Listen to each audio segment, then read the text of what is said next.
यतिखेर हामीसँग कुरा गर्नको निम्ति चर्चित विश्लेषक पुण्य गौतमजी हुनुहुन्छ। उहाँसँग हामी समसामयिक राजनैतिक विषयमा रहेर कुरा गर्ने हाम्रो प्रयास रहन्छ। सर नमस्कार। Thank you so much. सम्पूर्ण मिडियामा तपाईँलाई स्वागत छ है। धन्यवाद। आज दुई चारवटा विषयले नेपाली राजनीति वा नेपाली समाज तातेको छ, जसमध्ये पहिलो चाहिँ एउटा प्रतिपक्षको भूमिकामा वा सशक्त प्रतिपक्षको भूमिकामा रहेर काम गरिराख्नुभएका एकजना पत्रकार किशोर श्रेष्ठ, जसलाई गिरफ्तार गरियो। गिरफ्तार मात्रै होइन, उहाँको गिरफ्तारी सँगसँगै निकै मान्छेहरू जो उच्च ओहदामा रहेका मान्छेहरूले पनि आफ्नो स्टेटसमा खुसी मनाउँदै गरेर स्टेटस लेखेका लगायतका धेरै कुराहरू छन्। वास्तवमा भन्ने हो भने किशोर श्रेष्ठ चाहिँ पछिल्लो समय रासोपा सरकार दुई तिहाईको सरकारको प्रतिपक्ष पत्रकारको रूपमा चाहिँ देखिएका थिए। के भन्नुहुन्छ तपाईँ उहाँको यो पक्राउ अनि यो प्रकरणलाई लिएर पुण्य सर? वास्तवमा भन्ने हो भने सरकारले चौथो अङ्गमाथि गरेको यो कठोर र निर्मम हमला हो। किशोर श्रेष्ठजी माथिको गिरफ्तारी भनेको केवल किशोरजी माथिको मात्रै गिरफ्तारी होइन, यो पत्रकारिता क्षेत्र, सोसल मिडिया, किशोरजीको आवाज, किशोरजीको कलम, यो सबलाई दबाउने तानाशाही कुचेष्टा हो बालेन सरकारको।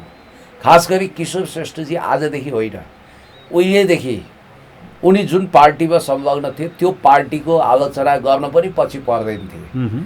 र मैले त उहाँको अखबारमा 50को दशकदेखि लेख्या हो, 55 सालदेखि म उहाँलाई राम्रोसँग चिन्दछु। म यो दाबी गर्दिनँ कि अरू पत्रकार जस्तै उहाँ दुधले धोएकै हो भनेर मैले दाबी गर्न सक्दिनँ। व्यक्तिका आफ्ना महानता र कमजोरीहरू हुन्छन्, त्यो उहाँहरूले अहम भन्ने कुरा भयो। तर अहिले मध्यरातमा किशोर श्रेष्ठजीलाई गिरफ्तार गर्नु अनि रातारात उहाँमाथि मुद्दा चलाउने कोसिस गर्नु, त्यो गिरफ्तारीले नपुगेर उहाँको घरैमा छापा हान्नु, घरमा छापा हानेर पनि नपुगेर एका बिहानै किशोर श्रेष्ठजीको अफिसमा पुगेर उहाँको गोप्य डकुमेन्टहरू, कम्प्युटरहरू सिल गर्नु, कब्जा गर्नुलाई असामान्य हरकतको रूपमा लिन सकिन्छ। यसमा म नेपाल प्रहरीलाई धारे हात लगाउँदैन, दोष दिन्न। यो सरकारको र खास गरी रासपावालाहरूको विक्षिप्त मानसिकताको चित्कार हो। यो किशोर श्रेष्ठजीसँग उनीहरूले जुन ढङ्गको व्यवहार गरे, यो बुढी मरी भन्ने होइन, काल पल्क्यो भन्ने कुरा हो। अब एकाथरले खुसी बनाउ गरिरहेका छन् होइन। ल श्रीषा कार्कीको हत्यारालाई बल्ल पाप कराएर ठिक ठाउँमा पुग्यो भनेका छन्। रासपावालाहरू गीत गाइरहेछन्, बेसुरा राग अलापिरहेछन्। खास गरी पूर्व प्रधानमन्त्री झलनाथ खनालजीदेखि गोकुल बास्कोटाजीसम्म अथवा यता गगन थापाजीहरूदेखि सबैले चिन्ता व्यक्त गरिरहेछन्। यो कुरा प्रेस काउन्सिलको विषय हो। प्रेस काउन्सिलमा किशोर श्रेष्ठजीले लेखेका न्युजहरूप्रति, उहाँले राखेका सामग्रीप्रति आपत्ति छ भने प्रेस काउन्सिलले यसमा कारबाही अगाडि बढाउँछ। किनभने किशोर श्रेष्ठजी आफै पनि प्रेस काउन्सिलको कार्यवाहक अध्यक्ष भइसकेका व्यक्तित्व हो। त्यसकारण फेरि उहाँ त अन्तर्राष्ट्रिय पत्रकार सङ्घको उपाध्यक्ष पनि भइसक्नु भएको व्यक्ति हो। लामो समयदेखि छापा पत्रकारितामा नाम कमाएको कहलिएको व्यक्ति।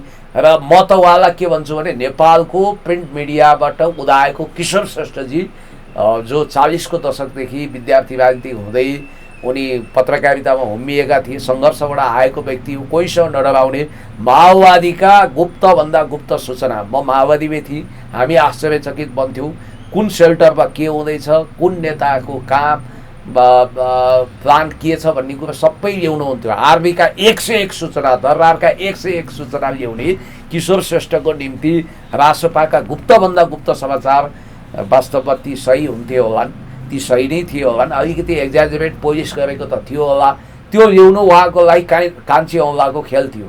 तर वास्तवमा उहाँको गिरफ्तारी नाजायज छ। उहाँलाई शीघ्र रिहा गर्नुपर्छ र सायद अब आज अदालतमा लाने तयारी होला म्याद थप्न। अब न्युज अपडेट गर्नु होला, नभए दुर्गा प्रसाईलाई जस्तै म्याद नथपिकन रिहा गरिदिन्छ कि। पत्रकार महासङ्घ पनि आन्दोलित भएको छ होइन। प्रेस चौतारी होइन, यतिखेर मैले तपाईँलाई अलिकति यही भित्र अलिकति किशोर श्रेष्ठजीको पक्राउ कि फेरिमा एकछिन मैले तपाईँलाई घुमाउन चाहेँ।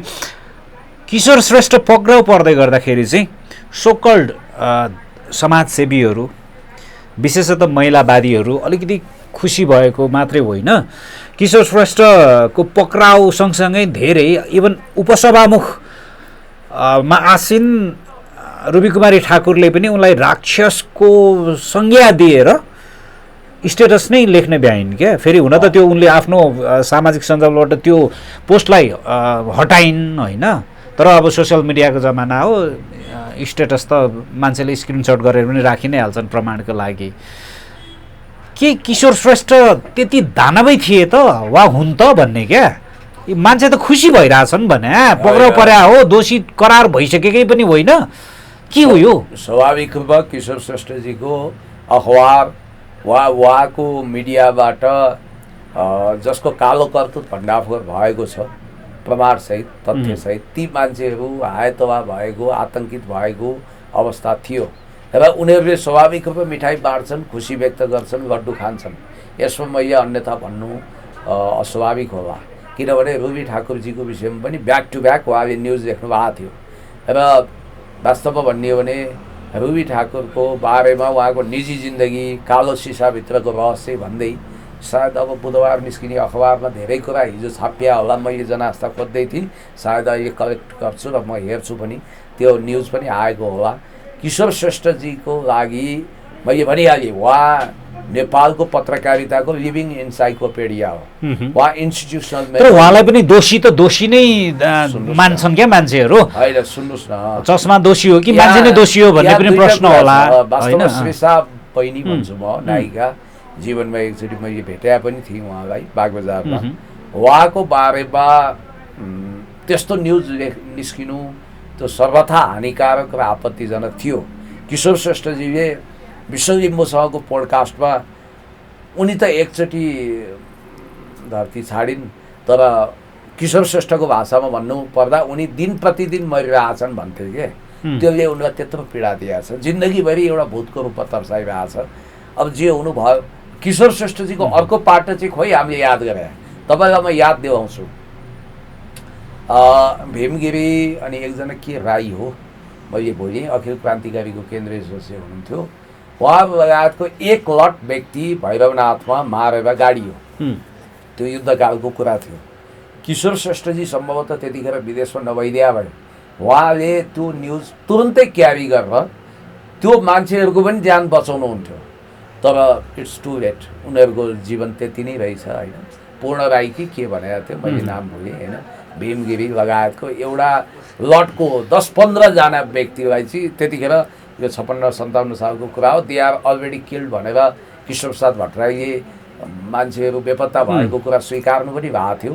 भैरवनाथ गढमा कालोपट्टि लगाएर लगिएका व्यक्तिहरूको बारेमा उहाँले सनसनीखेज समाचार ल्याउनुभयो। दोस्रो लट चाहिँ उहाँकै कलमले बचाएको भन्छु, को भन्नुहोस् न, हिमाल शर्मा, कृष्ण केसी। यो तपाईँलाई पनि याद हुनुपर्छ, पत्रकारिताका हरेक विद्यार्थीहरूलाई अथवा राजनीतिमा चासो राख्नेहरूलाई थाहा छ, लामो समयसम्म हिटरमा पिसाब फेराएर चर्को यातनासहित हिमाल शर्माजीहरू अनि कृष्ण केसीहरू गिरफ्तार गरिनुभएको थियो। मैले थाहा पाएसम्म हिमाल शर्माजीको त प्रजनन क्षमता नै समाप्त भयो, त्योसम्म मैले सुने। अब उनीहरू जीवित फर्किन्छन् भन्ने कसैलाई लागेकै थिएन।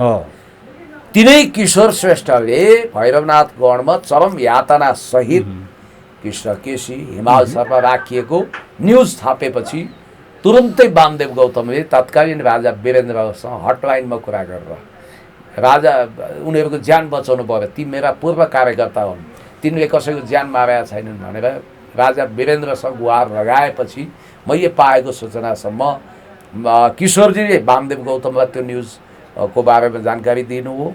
जनआस्था छापिन पाएकै थिएन। वामदेव गौतमले तुरन्त राजासँग हटलाइनमा कुरा गर्नुभयो। राजा भनिन्छ त्यतिखेर दरबार हत्याकाण्ड नभइदिए भए वामदेव गौतमलाई अन्तरिम प्रधानमन्त्री बनाएर माओवादीलाई पिस सेटलमेन्टमा ल्याउने राजा वीरेन्द्रको प्लान थियो।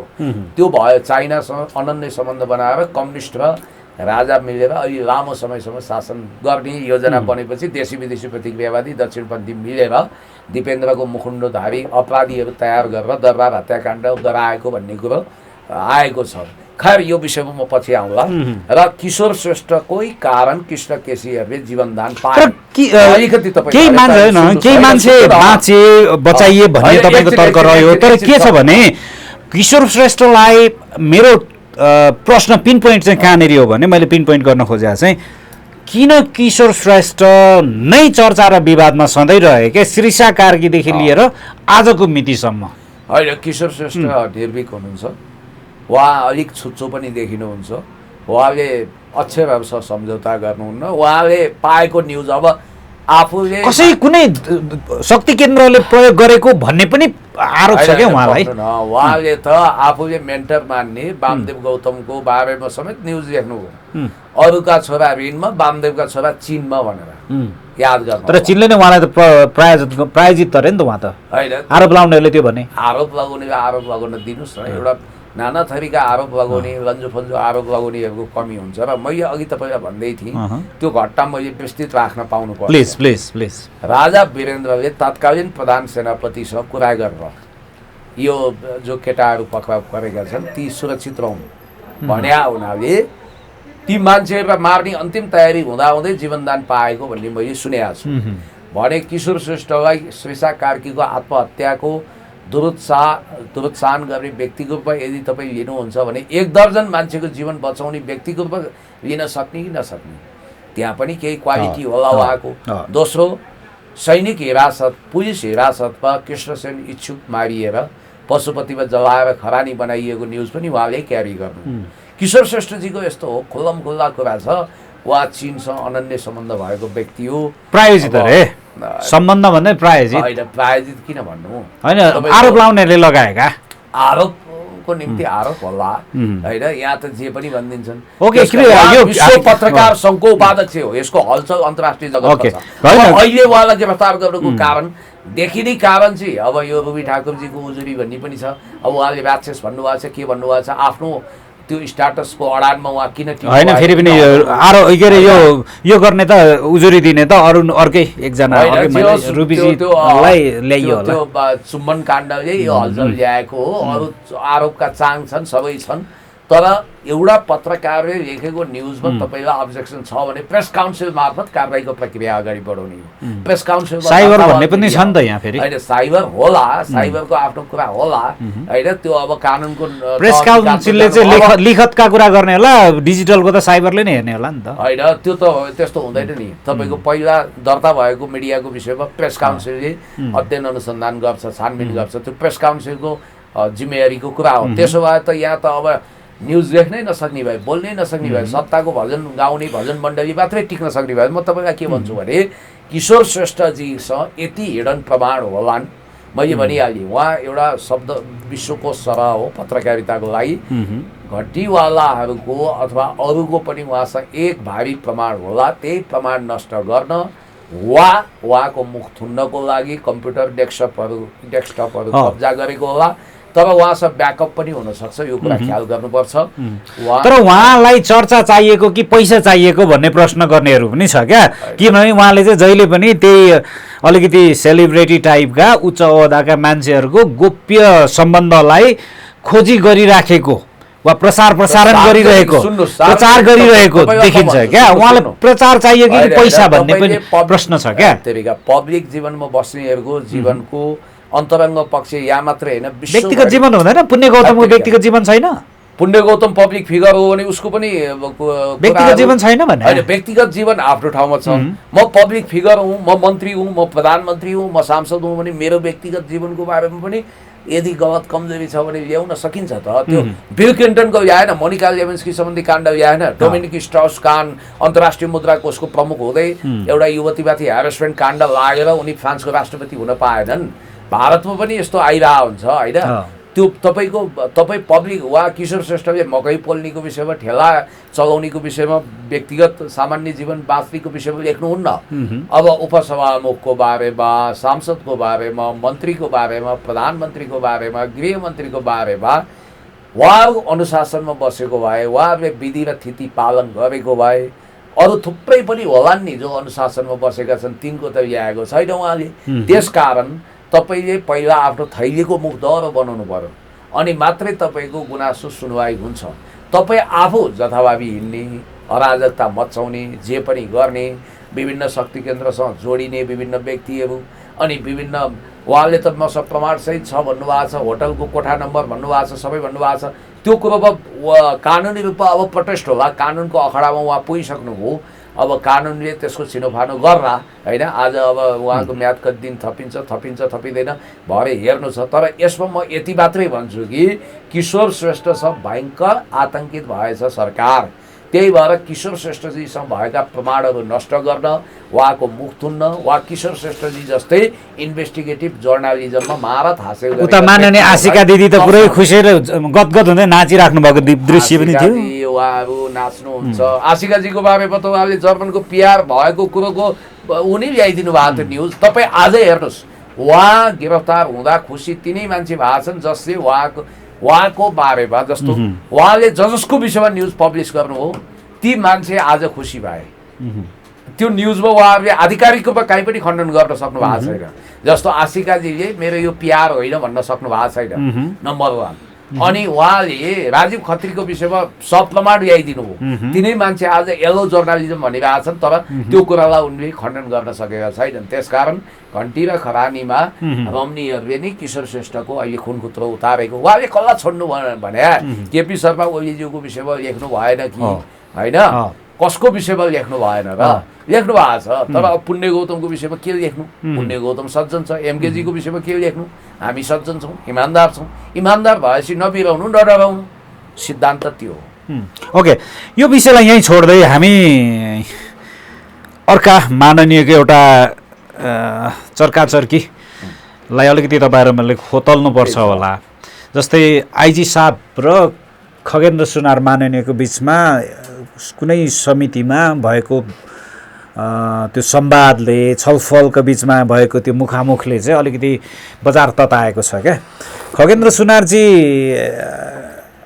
किन यति अराजक बन्नु खोजे, वा म बाहेक यो दुनियाँ चाहिँ चल्दैन भन्ने तरिकाले गएको हो कि, वा त आइजी साहबहरूले नै त्यहाँनिर तलमाथि गरे हो कि 3 करोड 6 करोडको कुरा आछ? के रहेछ पुण्यसर यो घटनाक्रमहरू? अलिकति तपाईँले सविस्तार हाम्रा दर्शकहरूलाई बताइदिनुहोस् न। होइन, अब पछिल्लो समय चाहिँ तपाईँको यो एकदमै खगेन्द्र सुनार भन्ने मान्छेको दादागिरी अचाक्कै बढेको देखिन्छ। जस्तो हिजोकै एउटा म तपाईँलाई भिडियो देखाउन चाहन्छु। आइजिपीकै घरमा चोरी भयो भने अनि जनताले चाहिँ के गर्ने? सुरुबाट प्रसारण गर्दा घरमा चोरी भयो भने अनि जनताले चाहिँ के गर्ने त सवालज्यू? लट्ठी खरिदमा, भाटा खरिदमा भ्रष्टाचार भएको छ। भाटा खरिदमा भ्रष्टाचार हुन्छ न, भाटा हान्नुपर्नेको लाग्यो फेरि ती जनतालाई हान्ने, ती भ्रष्टाचार गरेको खरिद गरेको भाटा लगेर जनतालाई हान्ने भन्ने हुन्छ? चोरी भएको छ, आइजिपी साहबको घर पाइयो। यो चोरी भएको हो कि होइन? त्यो समयमा अहिले यहाँ जे भनिएको छ, आइजिपी साहबको घरबाट 3 करोड भन्दा बढी पैसा चोरी भयो। त्यो चोरीमा संलग्न भनिएका मान्छेहरूलाई पुलिसको विशेष ब्युरोले लगेर यातना दिइरहेको छ भनिएको छ। तपाईँको घरमा चोरी भएको हो कि होइन बताउनुको लागि। अब आइजिपीकै घरमा चोरी भयो भने अनि जनताले चाहिँ के गर्ने त सवालज्यू? आइजिपीकै घरमा चोरी हुने हामी दिन्छौँ सुरक्षा, नआत्तिनुहोस्। हामी सरकारको नेतृत्व गरिरहेको छ, हामी सुरक्षा। तर यो तपाईँले भन्नुपर्छ, म पीडित भएँ, मेरो चोरी भयो, 3 करोड पैसा मेरो हरायो, यो तपाईँले भन्नुपर्छ। यहाँ सामान खरिदमा भ्रष्टाचार गर्ने, जुत्ता खरिदमा भ्रष्टाचार गर्ने, अरू त अरू हुन्थ्यो सभापतिज्यू। लट्ठी खरिदमा, भाटा खरिदमा भ्रष्टाचार भएको छ। भाटा खरिदमा भ्रष्टाचार हुन्छ न, भाटा हान्नुपर्नेको लाग्यो फेरि ती जनतालाई हान्ने, ती भ्रष्टाचार गरेको खरिद गरेको भाटा लगेर उसको जुत्ता खाइदिने, मोजा खाइदिने, उसका लुगा खाइदिने, कपडा खाइदिने, यो बार प्रश्न उठ्यो। विशेष खालको छानबिन समिति बन्नुपर्छ र यसले स्पष्ट ढङ्गबाट छानबिन गर्नुपर्छ के भएको थियो। मोजा खाँदा पाइने भिटामिन के हो? जुत्ता खाँदा पाइने भिटामिन के हो? यो बार उठेको प्रश्न हो। धामीको मुद्दा धामीले, कामीको मुद्दा कामीले, सार्की कार्की। अब यो यस्तो पनि हाल्ने काम हुँदैन, अन्यथा आजको मितिबाट यो समितिमा बसिदिनु। अनि उहाँ त जुरुक्कै उठेर हिँड्नुभयो त। अब आइजी साहबको पनि बयान सुनौ। ब्लेमिङ गेमिङ गर्न हामीलाई नै आउँछ यो धरतीमा। नेमिङ सेमिङ ब्लेमिङ गेमिङ गर्न हामीलाई नै आउँछ यो धरतीमा। सबभन्दा काम नलाग्ने मान्छे हामी नै रहेछौँ जस्तो लाग्यो। दुधले नुहाएका मान्छेको छेउमा बसियो कि जस्तो लाग्यो। प्रहरीहरूलाई घिसार्छु भन्नेहरूले पनि बडा मिठो कुरा गरेर चाहिँ यहाँ छुम्न पाइयो। घिसार्छु भन्ने किसिमको कुन किसिमको पाषाण युगिन मानसिकता बोकेका मान्छेबाट हामी शासित हुँदैछौँ कि भन्ने चिन्ता गरिराखेकै बिचमा बडा दुधले नुहाएका कुरा सुनिन्छ। हामीले लागेको वर्दी हेरेर तलगाले पाइन्छ एक्लै खाएका होला भन्ने लागेको भए यो हामी किने हो होइन भने आजसम्म निष्ठापूर्ण काम गरे मान्छेलाई ल्याएर अब यहाँ ल्याएर जीवनलाई दिए भने जीवनलाई दियो भने त स्थान होइन। अन्त कुनै पनि ठाउँको एउटा सामान्य मर्यादा त हुन्छ होला नि। 3 करोड खाएको भन्ने कुरा पनि आयो, 3 करोड हराएको भन्ने आयो। 3 करोड हराएको न त 3 करोड हराएको छ, न हाम्रो घर परिवारका मान्छेहरू संलग्न छन्। प्रहरी भएकै कारणले सबै कुराको अवगाल खाइराख्नै पर्ने होला त। जे भने पनि हुन्छ कि हाम्रा ब्याङ्क डिटेलहरू निकालेर यत्र तत्र सर्वत्र वितरण गरिएका छन्। कसैलाई मैले एक कल फोन गरे पनि छैन र मेरो ब्याङ्क डिटेल फेरि हेर्न पनि म अनुरोध गर्छु। मेरा परिवारको त्यो मैसजीले भने जस्तै त्यो पनि हेर्न अनुरोध गर्छु, कल रेकर्ड पनि हेर्न अनुरोध गर्छु। अब त्यसैले मैले भने काम गर्नुभन्दा सहिलो क्रान्ति गर्नुहुन्छ क्या, घचाघुचु गर्नु त त्यस्तो सुविधा प्राप्त होस्। त्यहाँ चाहिँ अब सजिलो चाहिँ गाली गलोजै गर्नु रहेछ मञ्चमा बसेर, त्यो सिक्न पाए हुन्थ्यो। हामी पनि पुलिस मात्रै त होइन, ब्युरोक्रेट मात्रै पनि होइन, नागरिक पनि हो। पुलिसको रूपमा त खासै यो छोचो पेसा हो। र ठिक छ, अब यहाँ सरदर सबै कुराहरू आइसक्यो होइन। उहाँहरूको त नोकझोक त गराइ त्यहाँ त यसो चोकतिर भेट्दै गरेर भेट्ने भन्ने त हुन्छ नि, त्यो लाइजा सिङ्गल सिङ्गल भाले फाइट हुन्छ नि, कक फाइट भन्छ नि, लगभग त्यस्तै पो देखिन्छ क्या दृश्य हेर्दा। के भन्नुहुन्छ तपाईँ, भन्नुहोस् त। पहिलो कुरो त उम्लेको दुध एक दिन अवश्य पोखिन्छ। हो, अब यहाँनिर मलाई कवि शिरोमणि लेखनाथ पौडेलको एउटा कविता अंशको याद आयो क्या। छोटो बढेपछि भारी फुर्ती बढाउँछ, उर्लेको खहरे हेर कत्तिको गडगडाउँछ। चिट्ठा परेर कागतालीमा हाहाकार गरेर सोसियल मिडियामा को दुरुपयोग गरेर कुनै पार्टीको फेर समाएर सांसद भएका, सम्भवतः जीवनमा पहिलो र अन्तिमचोटि सांसद भएका मानिसहरूको चुरीफुरी हेर्दा यस्तो लाग्छ उनीहरू राज्यका हरेक संयन्त्रमाथि हावी हुन खोज्दैछन्। हरेकलाई हप्काइ दप्काइ गर्ने अनि हाक्क उक्क गर्ने, हाट्टा उट्ट गर्ने, त्यो खालको प्रपञ्चमा उनीहरू छन्। म के भन्न चाहन्छु भने खगेन्द्र सुनारजीको बकवासपूर्ण बयानलाई आइजी साहबले बडो शालीनताका साथ जवाफ दिनुभएको छ। मैले चिनेको आइजिपी दानबहादुर कार्कीज्यू भनेको आफ्नो प्रोफेसनको अब्बल दर्जाको प्रहरी अधिकृत हो। उहाँ इन्सपेक्टरको क्याडेट हुँदैदेखि उहाँले भविष्यको आइजीको झलक दिनुभएको थियो। म उहाँलाई डिएसपी हुँदादेखि चिन्दछु र डिएसपी हुँदादेखि नै निर्विवाद छवि बनाएर आएको र भविष्यमा आइजीको रूपमा ग्रुम भएका दानबहादुर कार्कीजीसँग मैले एसपी एसएसपी हुँदा उहाँले गरेका सकारात्मक कामहरूको चर्चा पनि गरेका छु। खास गरी मैले उहाँको कौशलता कहाँ देखेँ भने नेपालमा एउटा ठुलो जातीय द्वन्द्व हुन सक्थ्यो। यो भगवती पाण्डेले बकवासपूर्ण तरिकाले महान तामाङ र मगर समुदाय विरुद्ध विस्फोमन गरेकी थिइन् र त्यो केसलाई आइजी साहब, अहिलेको आइजी तत्कालीन एसएसपी दानबहादुर कार्कीले बुद्धिमत्तापूर्ण तरिकाले ह्यान्डल गर्नु हुन्न थियो भने सायद यहाँ रगतको खोलो बग्थ्यो होला। त्यही बेलामा जातीय युद्ध मचाउन खोज्दै आइएनजिओहरू सक्रिय भइसकेका थिए। अहिलेको आइजी तत्कालीन एसएसपी दानबहादुर कार्कीजी जो काठमाडौँ परिसरको प्रमुख हुनुहुन्थ्यो, उहाँले बडो चलाखीपूर्ण तरिकाले, कूटनीतिक तरिकाले, सौम्य र शिष्ट ढङ्गले त्यो केसलाई मजासँग कानुनी ढङ्गले सल्ट्याउनु भयो। अब अहिले म आउँछु, खगेन्द्र सुनारले 3 करोड रुपियाँ आइजी साहबको घरबाट चोरी भएको भनेर बाढभट्टीय तरिकाले राख्दाखेरि उहाँले प्रमाण दिन सक्नुभयो त? उहाँले त यस्तो ठुलो ब्लेम लगाउनु भयो। अझै यो फुल भिडियो तपाईँले हेर्नुपर्छ। तुरन्त यिनीहरूलाई बर्खास्त गरियोस्, यिनीहरूलाई गृह सचिवमा पनि ब्लेम गर्नुभएको छ, किन ढिलो गरेको, किन कुरा आएको भन्नुभएको छ। खगेन्द्रजी, तपाईँ जस्ता सांसदहरू 200-250 छन् राष्ट्रिय सभा र प्रतिनिधि सभामा गरेर, 200-250 300 छन्। उहाँहरू त ओन्ली वान हो नि त। गृह सचिव पनि एकजना हुन्छ, आइजी साहब पनि एकजना हुनुहुन्छ। गृह सचिवज्यूको आफ्नो ड्युटी हुन्छ। उहाँहरू भनेको प्रशासनमा अब्बल दर्जा कायम गरेर त्यो ठाउँमा पुगेको व्यक्ति। कमसेकम उहाँहरूले पढाइमा पनि ब्याचलर नगरिकन इन्सपेक्टर हुन पाइँदैन। दुवैजनाले मास्टर्स गरेको होला भन्न ठान्छु। सचिवज्यूले त मास्टर्स अनिवार्य गर्नु पर्यो, किनभने सचिव हुनको लागि मास्टर्स योग्यता चाहिन्छ। अब आइजी साहबले पनि ब्याचलरबाट आइजी हुन सकिए पनि, ब्याचलरसम्म पढेर इन्सपेक्टर हुँदै बढुवा भएर आइजी हुन सकिए पनि मलाई लाग्छ उहाँले कुनै पोलिटिकल साइन्स वा कुनै विषयमा मास्टर्स गरेको हुनुपर्छ। तपाईँको योग्यता कति हो? मलाई लाग्छ मुस्किलले तपाईँले +2 पढ्नुभयो होला। त्यसकारण योग्यता, क्षमता, प्रतिभा, दक्षता, सिनियरिटी सबै हिसाबले तपाईँले कदर गर्नुपर्छ। अर्को कुरो, प्रोटोकलमा को कति माथि भन्ने कुरो छोडिदिनुहोस्। प्रोटोकल कन्सियस भएर हुँदैन। कोही मान्छे यहाँ भगवान् छैन, यहाँ काजी पाजी भन्छन्, पाजी काजी भन्छन्। तपाईँले यत्रो फुर्तीफार्ती गरेर नेपाल प्रहरी यसै त जेन्जी आन्दोलनपछि मनोबल खस्किएर बसेको छ। तपाईँले हप्काइ दप्काइ गर्ने तपाईँको घरमा पालेको नोक्कर हो। उहाँहरू आफ्नो क्षेत्रमा अब्बल दर्जाको अनुभव हासिल गरेको व्यक्तित्व। त्यसकारण मलाई लाग्छ यो कुरो खगेन्द्रजीको लागि बहुत भारी पर्छ। यतिखेर तपाईँ र मैले शासक र पत्रकारहरू रिटायर हुँदैनन् भनिन्छ नि, तर नेता अवश्य पनि रिटायर हुन्छ। छोडेको साडे जस्तै किन डुग्रिएका के उहाँको आफ्नै मुद्दाहरू डुग्रे हेर्नुहोस् न डुग्रे के भने सुशीला कार्कीको क्याबिनेट गृह सचिवलाई पनि थर्काइरहेछन्। उहाँ इन्डिया गएर आउनुभयो सुशीला डुग्रे त कडा छ नि त हो। म तपाईँलाई अलिकति हिस्टोरिकल ब्याकग्राउन्ड भन्छु। उहाँ के हो भने उहाँ एउटा सामान्य कुनै ठाउँ कर्णाली प्रदेशको एउटा सामान्य टिभीको एउटा रिपोर्टर हो, एउटा कार्यक्रम चलाउनुहुन्छ। यसो हेर्दा त्यतिखेर यो तेजेन्द्र परियार जस्तै कलौटे जस्तै फेरि त्यति पर नपुग्नुस् न तपाईँ, किन नपुग्ने माननीयजी हो नि त उहाँ, माननीय पदको त मर्यादा राखेर बोल्नुस् न। माननीय भनेर त्यो संसदमा बोल्ने भाषा मैले प्रयोग गर्नु पर्दैन। मै सांसद भएँ भने पनि मलाई चाप्लसी गरेर माननीयज्यू भन्नु पर्दैन, मलाई पुण्यजी भने हुन्छ, भाइ भने हुन्छ, दर्जा अनुसार। माननीय भन्ने औपचारिक भाषा संसदमा मात्रै चल्छ, यहाँ हामीलाई अनिवार्य छैन। यहाँ अहिले मैले देखिरहेको छु सोसियल मिडियामा कोही भेट्ट पाएको छैन माननीय भन्न सुरु गरिहाल्छन्। माननीय साननीय केही हुँदैन, औपचारिक भाषा तपाईँ पत्रकारले प्रयोग गर्न जरुरी छैन। मन्त्रीलाई पनि मन्त्रीज्यू भने पुग्छ। अब म तपाईँ हो तपाईँलाई मनैबाट आउँछ जस्तो हर्क साम्पाङ साँच्चै माननीय छन्, उनी वास्तवमै माननीय हुन योग्य छन् भने भन्नुहोस्, तपाईँको इच्छाको कुरा। तर जो पाए त्यही माननीय भनेर यो शब्दलाई पनि फेरि जनताको अपमान गर्न त मिलेन नि। जनताको अपमान किन गर्ने? नागरिकले चुनेर पठाएका माननीय होइन, हामीले उनलाई त्यो सम्बोधन गर्नै पर्ने ठाउँमा छौँ र हामीलाई अनिवार्य छ र उनलाई माननीय भनिदिनु पर्ने हामीले।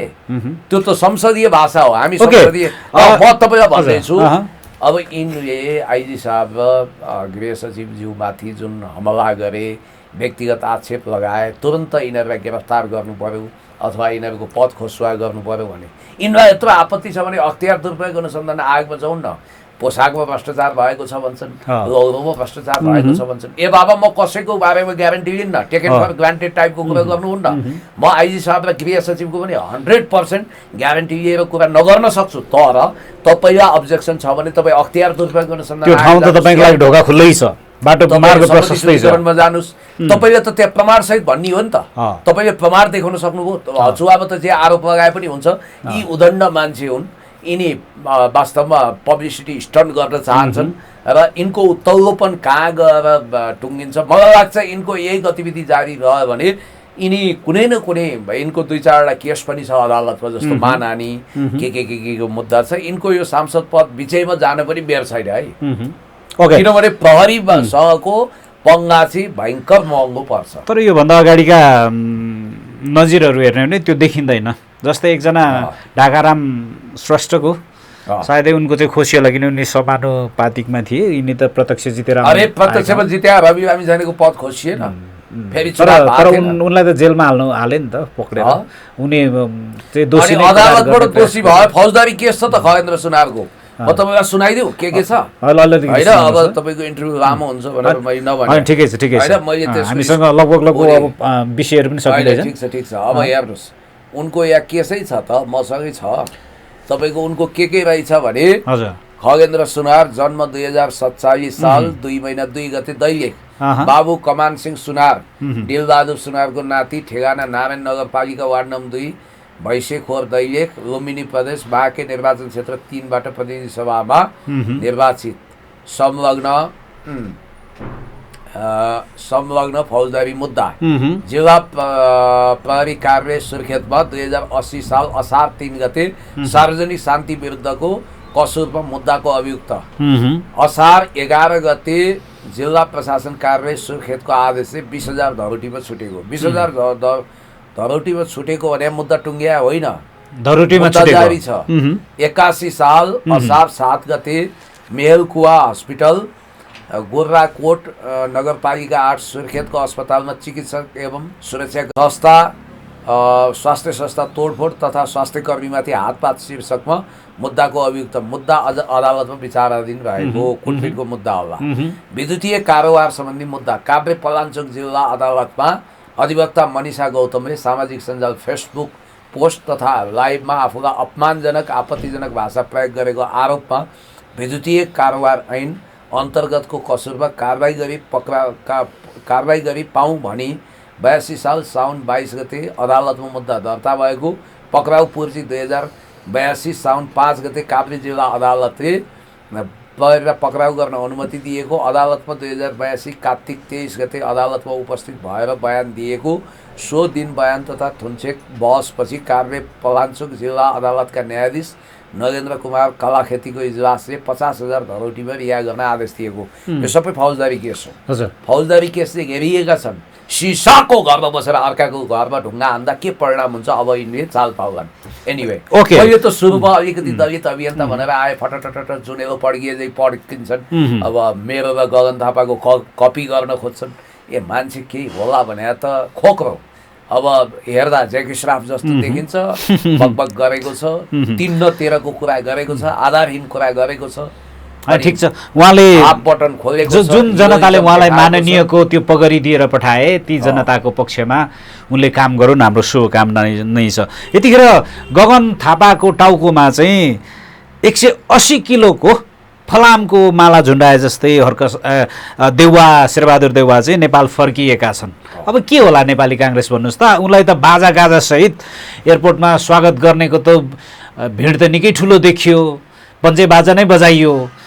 कुनै चाहिँ देशले विश्वकप फिफा वर्ल्ड कप जितेर फर्केको, ट्रफी जितेर फर्केको जस्तो स्वागत गर्नेको लाम त निकै ठुलो देखिन्थ्यो। यो देशै यस्तो हो नि। के हो त यो भन्नुहोस् त? सहकारी ठगीमा प्रत्यक्ष संलग्न भएका मान्छेलाई पुरा तपाईँको यस्तो लाग्छ कि उनले संसारकै जय कल्याण गरेको मानिसले अभिनन्दित गर्ने देश पनि यही हो।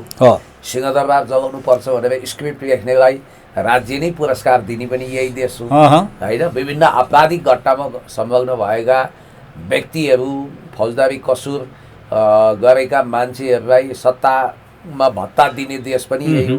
त्यो देशमा शेरबहादुर देउवा आफ्नै देशमा म बस्छु, जेल परे पनि केही छैन, अब मुद्दा लड्छु भन्ने साहस गरेर आए। म यसलाई 2033 साल पुस 16 गते बिपी कोइराला राष्ट्रिय मेलमिलापको नीति लिएर नेपाल फर्किएको घटनासँग तुलना त गर्न चाहन्न। काङ्ग्रेसी जनहरूले, देउवाका भक्तहरूले त्यो भने होलान्। त्यो बेग्लै प्रसङ्ग थियो। पञ्चायत कालमा बिपीले गरेको त्यो साहस बेग्लै थियो। अब त्यतिखेर इन्दिरा गान्धीको लात र राजा वीरेन्द्रको हातको कारण उनी नेपाल आएको भनिन्छ। अहिले देउवा वास्तवमा लामो समयदेखि चाइनाको शरणमा थिए। अब यो डाँट्नु हुँदैन। उनी हङकङमा उपचार गर्दै थिए। उनले चाहेको भए हङकङमा अथवा चाइनामा एक्जाइल बस्न सक्थे। बुढेसकाल अब 84 वर्ष पुगे। बाहिर पो देउवा 2002 सालको भनिन्छ। इनफ्याक्ट देउवा 1979 सालको 79 सालका हुन्। ओके। अनि त्यो हिसाबले उनी प्रधानमन्त्री नै 2052 सालमा भए। 2052 सालको प्रधानमन्त्री हुँदा 53 वर्षको थिए भनेर ज्योतिषीहरूले भनिरहेछन् त। भने त्यो बेला 53 वर्ष भएको व्यक्ति अहिले कति भयो हिसाब गर्नु न। रामचन्द्र पौडेलजीमा उहाँ केही महिनाले मात्रै अन्तर हो। रामचन्द्र पौडेलजी महिनाले जेठो हो। दुवै 1979 सालको। त्यत्रो अट्याक भयो। उहाँमाथि अट्याक हुनुको कारण के पनि भनिन्छ भने केपी शर्मा ओलीज्यूको सुझाव अनुसार उहाँले संसदमा millennium challenge corporation MCC table भए पनि SPP टेबल गर्न दिनु भएन। स्टेट पार्टनरसिप प्रोग्राम, त्यो इन्डो पेसिफिक स्टडिजमा सालनाल जोडिएको त्यो कार्यक्रम यदि त्यो टेबल भएको भए नेपालमा सिधै अमेरिकन सेना आउँथ्यो र अमेरिकीहरू एकदमै रिसाए र BRI कार्यान्वयन गर्न तदारुकता पनि देखाउनु भयो भन्ने हिसाबले भनिन्छ। गगन थापा त सुरुदेखि नै अमेरिकन लाइनमा एकदम प्यारा छन् र गगन थापाले नि आफ्ना जेनजी पठाएर एट्याक गरेको भनेर मिन विश्वकर्माजीहरूले बकैदा आरोप लगाइरहनु भएको छ। त्यो मिन विश्वकर्माजी जसले यसरी दाबी गरे उनीहरू पनि दुधले धोइएका मान्छे त होइन नि। छोडिदिनुहोस् यो देशमा दुधले धोएका कति छन् भनेर हिसाब गर्नु हो भने यो सत्ता नै विघटन हुन सक्छ। त्यस्तो अवस्था भइसक्यो होइन। त्यस कारणले गर्दाखेरि देउवा शेरबहादुर देउवा हिम्मत जुटाएर नेपाल फर्किए। स्वाभाविक हो, उनका इर्द गिर्दका मान्छे, उनका पार्टीका मान्छेले उनका नेता जसले मान्छन्। अब उनीहरू अस्ति अदालतको एउटा आदेशको कारण उत्साहित छन् भनिन्छ। अदालतको अस्तिको आदेशमा कहीँ न कहीँ रविजीको इन्फ्लुएन्स छ। जनआस्था न्युजको अर्काइभ तपाईँ यदि पल्टाउनुहुन्छ भने गगन थापालाई पार्टी सभापतिको रूपमा विशेष महाधिवेशनबाट चयन गरे पनि त्यसलाई अवैध ठहर गराउनको लागि रवि लामिछाने 3 दिन सोचेनन् रे। तर उनको बलबुत्ताले भ्याएन। बालेन शाहजीले पनि रवि लामिछाने को त्यो कोसिसलाई नाकामयाब गराएर गगनलाई नै मान्यता दिलाउन भगीरथ कोसिस गरे। अदालतले पनि गगनलाई राहत दिएको थियो 1 हदसम्म। निर्वाचन आयोगले त उनलाई 4 चाँद नै लगाइदिएको थियो। आज गगनको लागि सबभन्दा ठुलो निराशाको विषय के छ भने रवि लामी छानेकै इच्छाको आधारमा रविको मुद्दाहरू भविष्यमा सल्टाउने गरी ल्याएको विश्वास गरिएका प्रधान न्यायाधीशज्यू सम्माननीय प्रधान न्यायाधीशज्यूको इजलासबाटै यो मुद्दाले निस्सा पाएको छ। अर्थात् काङ्ग्रेसको आधिकारिकताको विवाद उल्टिएको छ र मान्छेहरू के भन्छन् भने अब रवि लामी छाने देउबा यो विशेष महाधिवेशन खारेज होस् भन्ने चाहन्छन्। देउबा नै पार्टी सभापतिको रूपमा पुनर्स्थापित हुन् भन्ने चाहन्छन्। नियमित महाधिवेशनमा जानको लागि अदालतले बाटो खोलोस् भन्ने चाहन्छन्। रवि लामी छानेको इसारा बुझेरै देउबा फर्किएका हुन् र गगन थापा र बालेन शाहको कतै न कतै प्याचअप रवि र अहिलेका दलहरू स्पेसली देउबा ओलीज्यूको प्रचण्डजीको भित्री साठगाँठ भनेर मान्छेले बुझेका छन्। त्यसकारण प्रचण्डकै मान्छे रवि लामी छाने भन्नेहरू पनि छन् चाहिँ। यदि अदालतबाट शेरबहादुर देउवालाई आधिकारिकता मिल्यो भने गगन थापाको राजनीतिक त भुसुनी भयो। यसमा डिप स्टेट त गगनमा बचाउन लाग्ने नै वाला छ। तर यसमा त फेरि त्यो देउवाको घरमा जलेको त्यो रोयल सल्युटवालाहरू के हुन्छ होला क्या? त्यो के हुन्छ कसो हुन्छ त्यो उसको कुरा हो, अनुसन्धानको कुरा हो। हामीले यसमा धेरै दिमाग छ नि त। त्यहाँ त निकै देउवालाई कानुनी कारबाही भयो भने नि शशाङ्क शेखरको आउने बाटो खुल्ला, पूर्णबहादुर आउने बाटो खुल्ला। त्यो विषयमा धेरै घोत्तिनु पर्दैन। तर गगन थापा र विश्वप्रकाश शर्मा, प्रदीप पौडेलहरूलाई यिनीहरूले 2-3 वर्षको लागि पार्टीबाट निलम्बन गरेका छन् साधारण सदस्यबाट। यदि विशेष महाधिवेशन खारेज भयो, त्यो अवैध ठहर भयो र नियमित महाधिवेशन गर्न अदालतले बाटो खोलिदियो भने काङ्ग्रेस चाहिँ स्टेफेन हकिङ्सले परिकल्पना गरेको टाइम मेसिनमा बसेर विशेष महाधिवेशनभन्दा ठिक 1 दिन अगाडि पुग्छ। त्यो 1 दिन अगाडि पुग्दा गगन थापाहरू कारबाहीमा परेका थिए। गगन थापाहरूको राजनीति अँध्यारो हुन्छ, किनभने कारबाहीमा परेका मान्छे त अहिले त नि उनी त पुरा सत्तापक्ष हुन् नि। गगन त प्रतिपक्षमा रहेका देउवाले कसरी हटाउन सक्ला? देउवा यस्तो अब अदालतको म्याटर भयो। संस्थापन भनेको संस्थापन एउटा कुरा के ख्याल गर्नुहोस् भने संस्थापन भनेको संस्थापन हो। मान्छेको दृष्टि सूक्ष्म हुनुपर्छ। पत्रकारितामा लाग्ने मान्छेको संस्थापन त संस्थापन हो नि। शक्ति त उहीसँग छ, केन्द्रीय कार्यालय उसँग छ, दस्तावेज उसँग छ, सम्पूर्ण पार्टी पङ्क्ति उसँग छ। केही फरक पार्दैन। अदालतमा त्यसले केही म्याटर गर्दैन। तपाईँ पत्रकारिता गर्ने मान्छेहरूले दूरदृष्टि राखेर भविष्यसम्मको कुरा हेर्नुपर्छ। त्यही अदालत जसले गगनमा वैधानिकता दिन खोजेको थियो, त्यही अदालतले आफ्नो पुरानो निर्णय उल्टाउँदै अहिले काङ्ग्रेसको त्यो महाधिवेशनलाई शङ्का गर्दै काङ्ग्रेसको आधिकारिकताको विवादलाई पुनरावलोकन गर्ने निस्सा दियो भन्ने बित्तिकै दूरदृष्टि भएका पत्रकारले के बुझ्नु पर्यो भने 70% विशेष महाधिवेशन अहिले क्यान्सल भइसक्यो यसरी भन्न सकिन्छ। आगे 30%को कुरा अदालतले छिनोफानो गर्छ। मेरो विचारमा रवि लामी छानेको अतिरिक्त सक्रियता गगनको राजनीतिक सिद्धाउनमा छ। गगन थापा र उनको ठुलो दुश्मनी छ। दुश्मनीको धुवा निस्केकै हो। 2008 देखि अमेरिकन की कन्ट्याक्ट पर्सनको नेपालको महत्त्वपूर्ण सूचना विदेशीहरूलाई सप्लाई गगनले गरे भनेर रविले संसदबाट आरोप लगाए। नक्कली किसान भनेर प्याक्टबाट 14 करोड रुपियाँ झिप्ट्याए भनेर पनि आरोप लगाए। बिपी कोइराला स्वास्थ्य विज्ञान प्रतिष्ठानको उपकुलपति नियुक्ति प्रकरणमा पनि करोडौँको हेराफेरी गगनले गरे भनेर आरोप लगाए। यता गगन पनि के कम दुनियाँथरी सहकारी ठग्ने चरित्रहीन, हामीसँग प्रमाण छ भन्दै नै आयो भनौँ न। प्रमाण छ। सङ्गठित अपराध गर्ने, सम्पत्ति शुद्धिकरणमा गोलमाल गर्ने रवि लामी छाने अपराधी नै हुन् भन्ने हिसाबले उनले बोले। त्यसकारण उनीहरूको यो युद्ध भित्रभित्रै महायुद्धमा परिणत भएको छ। अहिले गगन डराएको अवस्था छ र सायद देउवाको भविष्य अथवा देउवा प्यानल नै आधिकारिक हुन सक्ने हिसाबले होला। हिजोसम्म गगन दाई भन्नेहरू पनि आजको सम्भवतः 10,000 को भिड थियो होला। त्यहाँ त्यो भिडमा मिसिन पुगे भनेपछि हावा कता चलिरहेको छ भनेर बुझ्नु पर्यो। मलाई जहाँसम्म लाग्छ गगन थापालाई निकै ठुलो सङ्कट आउनेवाला छ। कसरी भने एउटा त उनले चुनाव हारे, दोस्रो यदि आधिकारिक हिसाबले विशेष महाधिवेशन कानुनी हिसाबले खारेज भयो भने देउवा प्यानल वा शेखर कोइराला यो गुटले त गगन थापालाई को कारबाहीलाई फिर्ता गर्दैन। विशेष महाधिवेशन खारेज गर्ने बित्तिकै नियमित महाधिवेशनको प्रक्रियामा जोड्दा गगन थापालाई एज अ डेलिगेट्स सम्मेलनमा सामेल हुन दिँदैन। नदिएपछि गगन थापा रिङ आउट हुन्छन्। हिजो जसरी उनले देउवाका मान्छेहरूलाई भनिन्छ त्यो बेलामा 33% मात्रै मान्छे थिए अरे विशेष महाधिवेशनमा भने 70% झन्डै 65-70% मान्छेलाई रिङ आउट राखेर गरिएको त्यो अवैध महाधिवेशनको पाप त उनलाई कराउँछ। त्यसकारण भोलि हेर्दै जाउँ के हो। नेपाली राजनीतिमा दुईटा काङ्ग्रेस देख्न पाइयो भने अचम्म नमाने हुन्छ। ओके, एउटा दुःखद घटना छ क्या सर। अब जान्नेलाई छान्ने भनेर नेपाली जनताले पनि नेपाली नागरिकले पनि जान्नेलाई छाने, जान्नेहरूले चाहिँ कुर्सीमा बस्ने बित्तिकै नागरिकहरूको घर भत्काए, डोजरले चलाए, कतै न कतै अप्ठ्यारो परिस्थितिमा नेपाली नागरिकहरू छन्। बर्खा चलिरहेको छ, मध्य बर्खामा हामीहरू छौँ होइन। बोडेमा राखिएका ती सुकुम्बासीहरूमध्ये एकजना व्यक्तिले त्यहाँनिर फेरि पनि होल्डिङ सेन्टरमा चाहिँ आफ्नो इहलीला समाप्त गरेको भन्ने खबर चाहिँ सम्पूर्ण मिडियाले प्रसारण गरेका छन्। हुन त म यस्ता दुःखद कुराहरू चाहिँ प्रसारण नगरौँ, कसैको दुःखलाई चाहिँ समाचार नबनाऊ भन्ने, म अलिकति मृत्यु वा यस्ता कुराहरूलाई चाहिँ समाचार नबनाऊ भन्ने मान्यता राख्ने मान्छे होइन। तर आज भावुक भएर यो समाचार, यो प्रश्नलाई चाहिँ, यो समाचारलाई चाहिँ प्रश्न बनाउनु पर्ने अवस्था बन्यो क्या पुण्य सर। के हो यो खास भन्नुहोस् त, यो के भइरहेछ? मैले हर्ग साम्पाङज्यूको स्ट्याटस हेरेको थिएँ, म पनि धेरै भावुक भएँ। वास्तवमा भन्ने हो भने यो सुकुम्बासी बस्ती रित्याएपछिको दुष्परिणाम अहिले हामी एकपछि अर्को भोग्दैछौँ। नजाने कति जिन्दगीहरू जिउँदो लास भयो होलान्, कतिको जिन्दगी बर्बाद भयो। हामीले त्यो लाल पूर्जाको खोस्टो सरकारले दिन्छ कि दिँदैन भन्ने जोखाना हेरिरहेछौँ। सवाल त्यो होइन, सवाल यहाँ सुकुम्बासी माथि भएको अमानवीय अत्याचारको। होल्डिङ सेन्टर पृथ्वीकै जीवित नर्कको रूपमा यस्तो लाग्छ कि त्यो इन्डियाको मुम्बईको श्रम बस्ती धरावी भन्दा कुख्यात छ। र त्यो होल्डिङ सेन्टरमा फोक्सोमा पानी जमेर केही अगाडि एकजना महानुभावले यहीँ कीर्तिपुरमा ज्यान गुमाउनु भयो।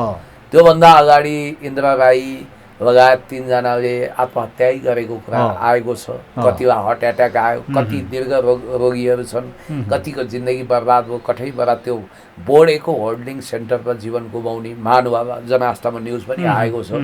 म उहाँप्रति हार्दिक श्रद्धा सुमन व्यक्त गर्न चाहन्छु। अलविदा अलविदा अलविदा। र यो सरकारको यो अत्याचार, यो पाप एक दिन अवश्य यिनीहरूलाई श्राप बनेर यिनीहरूको शिरमाथि मडराउनेछ।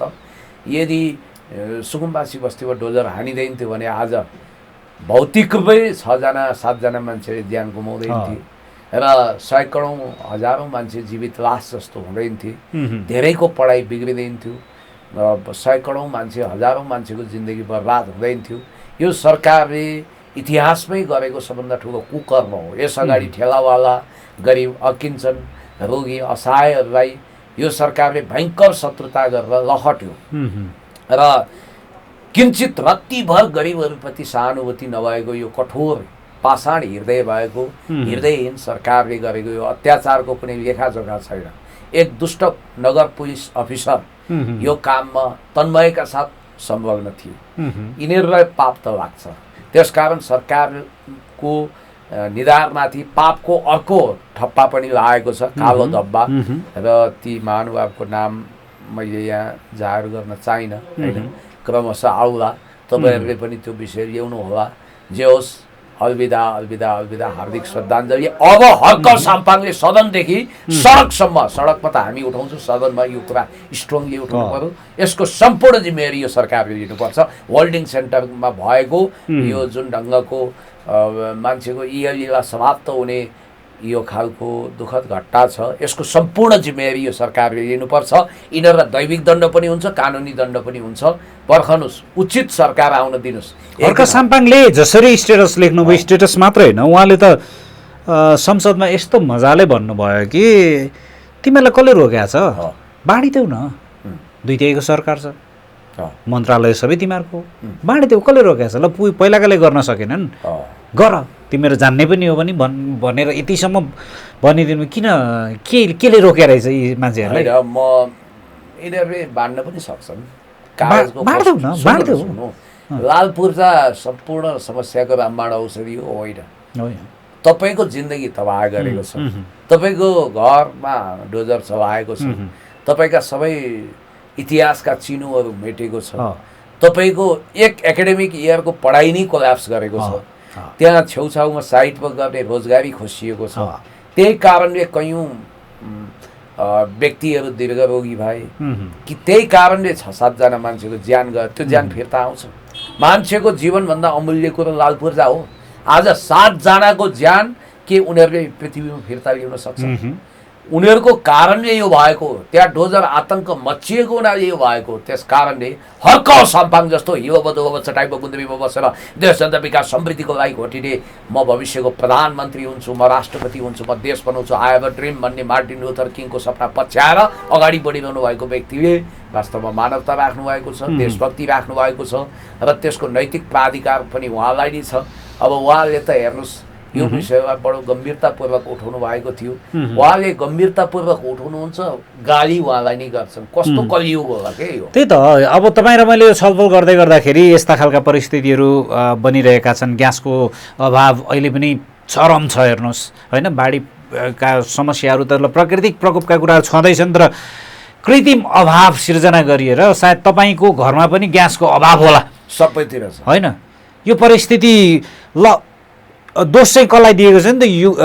इरान र अमेरिकाको युद्धलाई दिइएको छ होइन? त्यो कति चाहिँ त्यही कुरालाई चाहिँ ब्याज खाने भने एमकेजी यो विषयमा हामीले काफी हदसम्म बहस गरेका छौँ। यो कृत्रिम अभाव हो। हजुर, यो ब्ल्याक मार्केट चलाउनको लागि गरिएको र चुनावमा रासोपालाई मोटो रकम सरकारवालालाई मोटो रकम चन्दा दिएको कुरा सर्वविदित थियो। त्यो पैसा असुल्नको लागि यिनीहरूले गरेको कृत्रिम अभाव हो।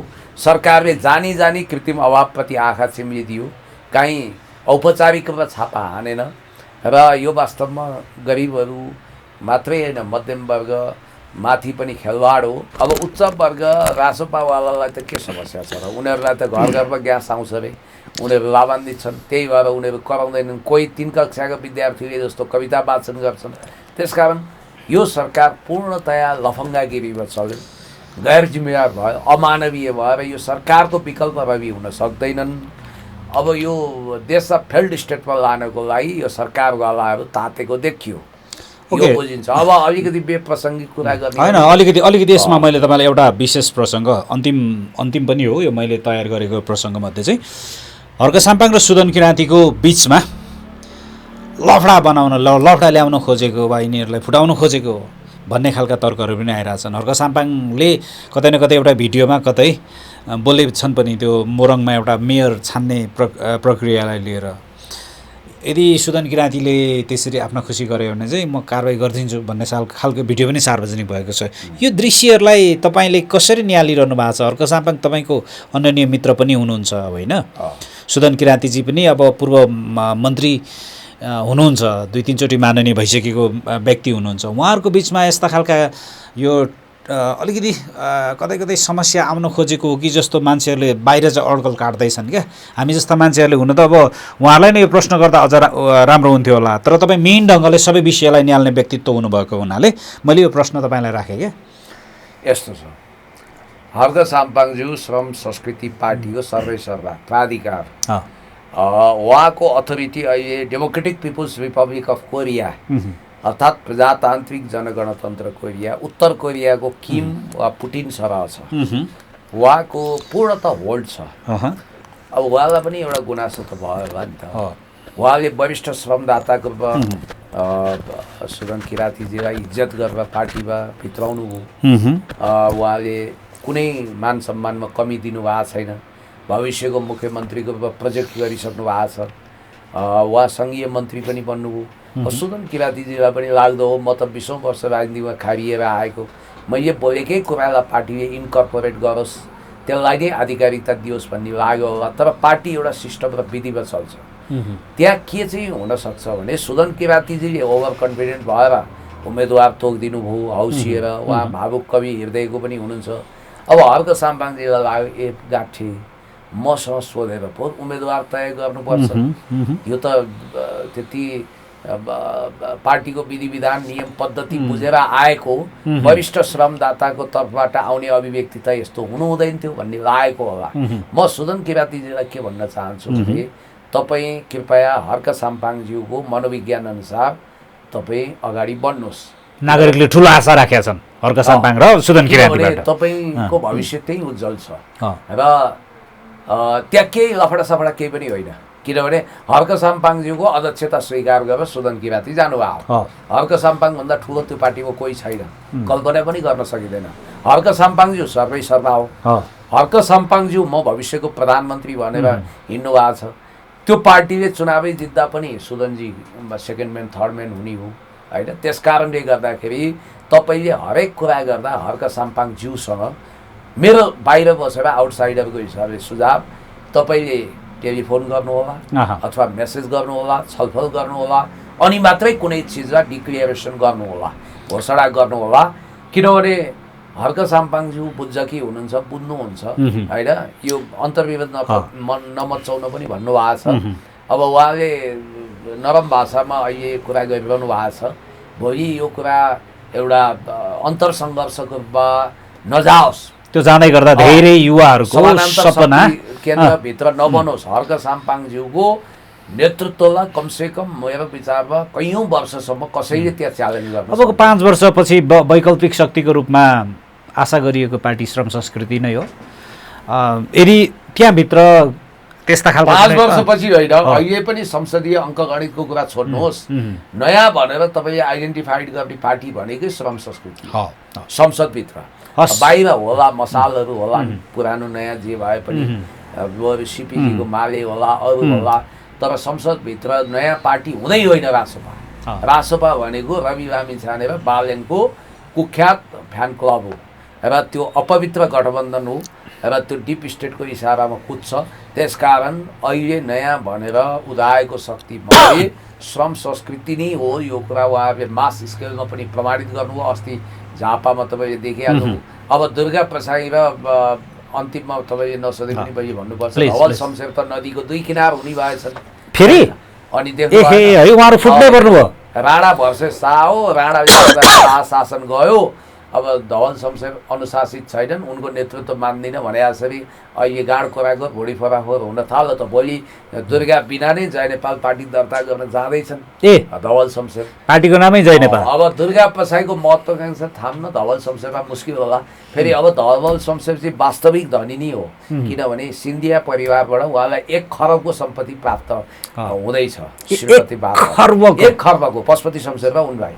त्यस कारणले गर्दाखेरि अब दुर्गा प्रसाईलाई लाग्छ सबभन्दा धनीमै हो, तर अब धवल शमशेरको अगाडि के चल्थ्यो। तर धवल शमशेरको फेरि पब्लिक क्रेज छैन, समस्या त्यहाँ छ।